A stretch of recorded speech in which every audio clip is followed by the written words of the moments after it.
Ser podcast.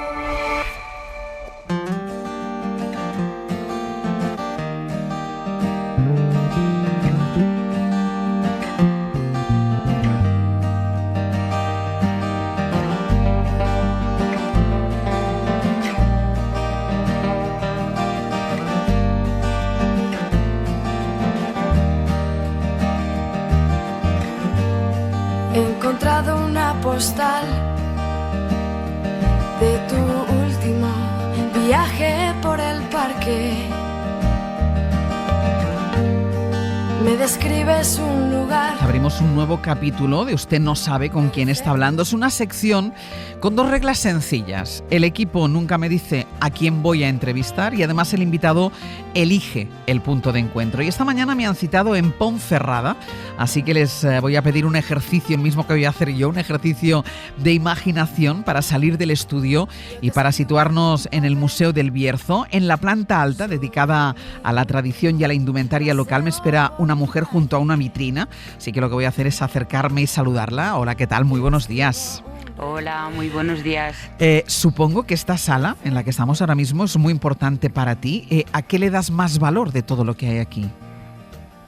Bueno, aquí la verdad es que hay muchísimas cosas que significan mucho para mí, porque está lleno de tradición del Bierzo, y entonces es muy importante para mí, pero sobre todo las vitrinas, la joyería que hay en las vitrinas.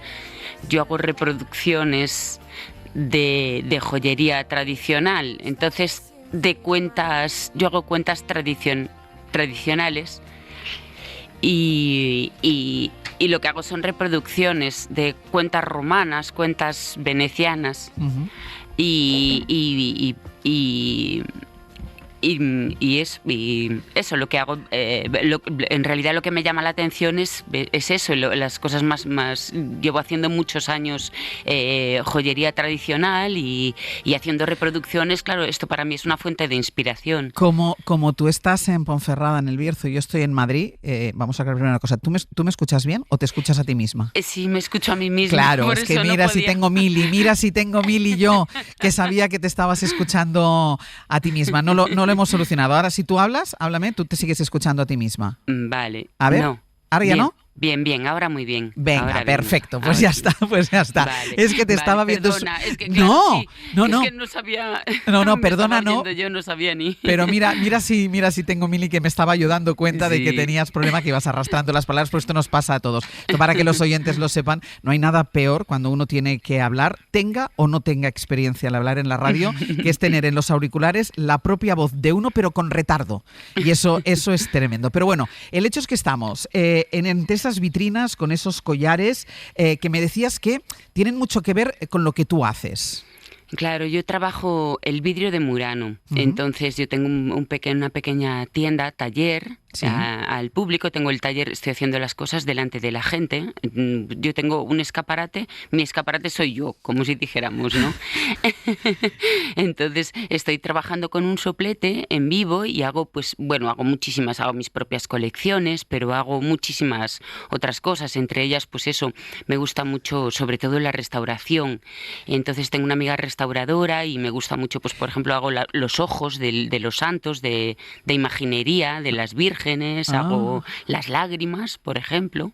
¿Y este taller que tú tienes está cerquita del museo donde nos encontramos? Sí, está justo, mi tienda se llama La Cárcel, porque el museo donde estamos era la antigua cárcel de Ponferrada y el juzgado y el ayuntamiento. Y yo tengo justo en el lateral del museo, ¿sí? Pues hay una casita muy chiquitita, ya te digo, mi tienda tiene 24 metros de planta y está metido todo encerrado ahí y está justo en el lateral y se llama La Cárcel Artesanía, se llama, porque era la antigua bodega de la cárcel. ¿Y cómo te llamas? Que no te he preguntado todavía por el nombre. Pues me llamo Alma Ruth. Alma Ruth Magallanes. Sí. Alma, ¿cómo se hacen las cuentas del vidrio? Para que los oyentes nos podamos hacer una imagen mental. ¿Cómo es el proceso para hacer esas cuentas de vidrio? Pues mira, yo trabajo sobre una varilla metálica, que la varilla, yo voy haciendo como una bolita alrededor de la varilla, Sí. un separador cerámico para luego poder sacarla y que quede la bolita taladrada con el agujero. Sí. Entonces, eso cuando la saco, cuando ya está fría.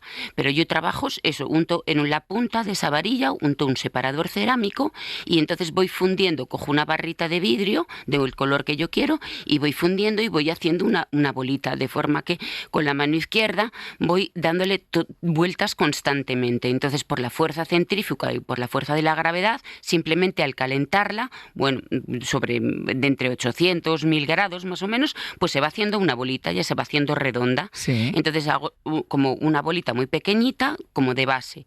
Y luego ahí voy añadiéndole diferentes, por ejemplo, le puedo añadir pan de plata, le puedo añadir pan de oro, Pero estamos cobre. hablando de un tamaño pequeñito. Claro, muy pequeñito, en el tamaño de unas bolitas de unos pendientes. Claro. Pero manipular eso tiene que ser complicado. O sea, primero tienes que tener un pulso fantástico. Sí, eso sí, es verdad. Sí. Es un poco la verdad es que es un poco zen el trabajo, porque es verdad que a mí me ven y la gente espera que yo saque algo ahí inmediatamente, ¿no? Entonces, y claro, hay que esperar. Porque ¿cuánto claro, dura el proceso? Claro, pues yo igual tardo en hacer una pieza, pues 20 minutos o media hora más o menos. Luego se mete en un horno de recocido, que tiene que estar sobre 515, 520 grados, y ahí tarda 4 horas en enfriarse y luego ya se monta en la plata. Y en estos 20 minutos, que son de total precisión, que tú a lo mejor lo haces de una manera más mecánica porque estás más acostumbrada, pero a mí me parece de absoluta precisión, ¿qué pasa si alguien te interrumpe?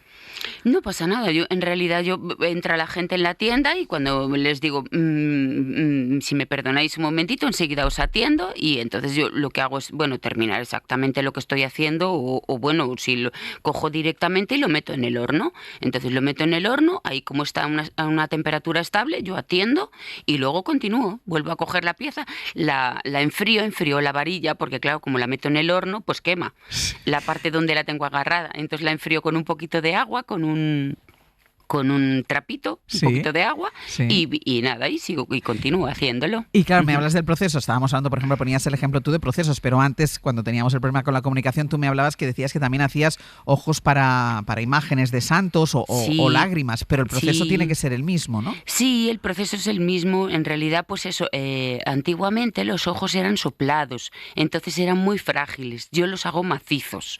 Entonces los hago macizos y queda taladrado ya te digo, queda taladrada con un agujerito, pero como eso es la parte de detrás que no se ve, pues simplemente son los ojos.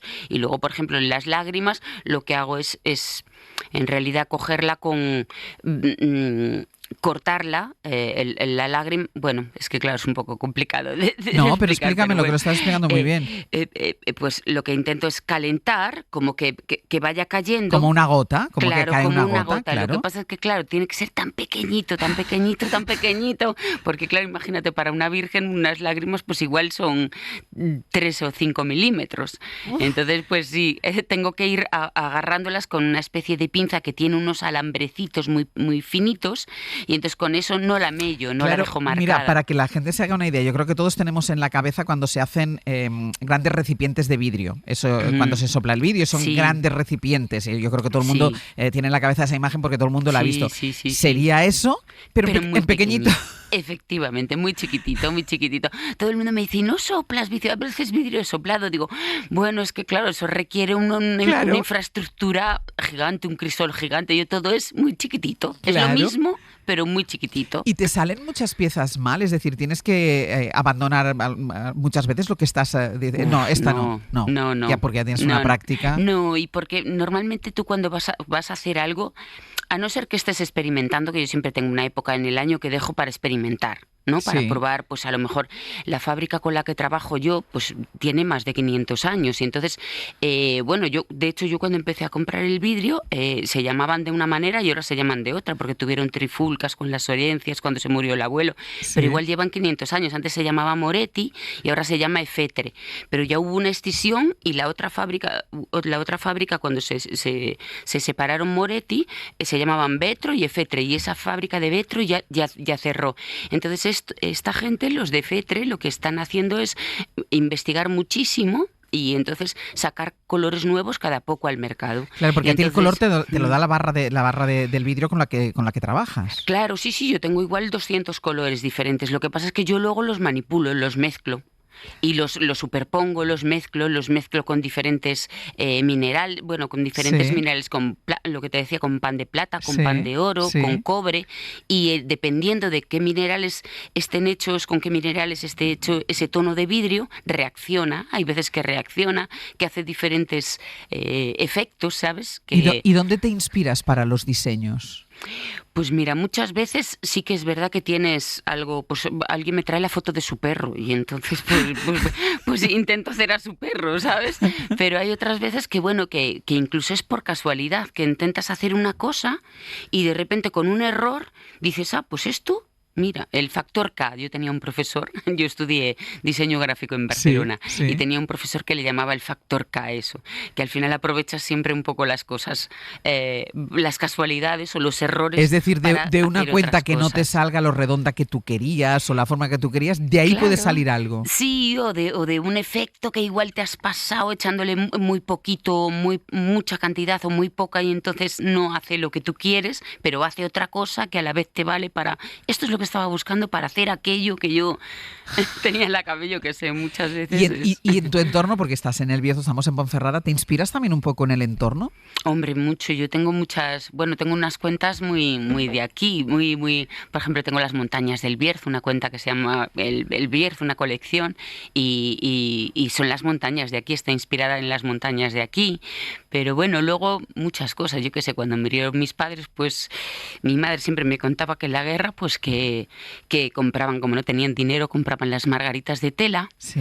y las cortaban y compraban un clip y las pegaban en el clip y entonces hacían los pendientes de margaritas y entonces yo hice unos pendientes de margaritas en honor a mi madre y las calaveras de mi padre, que siempre nos contaba historias de piratas y nos moríamos de miedo. Bajaba las persianas cuando nos juntábamos todos los primos en casa y bajaba las persianas y nos contaba historias de miedo y de piratas, bobadas, nos contaba bobadas, pero la verdad es que sí, que bueno, pues hice una colección de piratas, de calaveras. ¿Y cómo empezaste tú con esto? Porque me has dicho que estudié diseño gráfico en Barcelona. ¿Cómo llegaste a esto? Pues mira, porque descubrí que la publicidad no era lo mío y vender tampoco era lo mío. Y entonces es muy difícil ser diseñador gráfico si no tienes una buena parte de marketing y de... Bueno, ahora, entonces, hoy lo pues, estás haciendo muy bien, ¿eh? Muchísimas gracias. Bueno, estoy un poco nerviosa, pero bueno. No, para nada.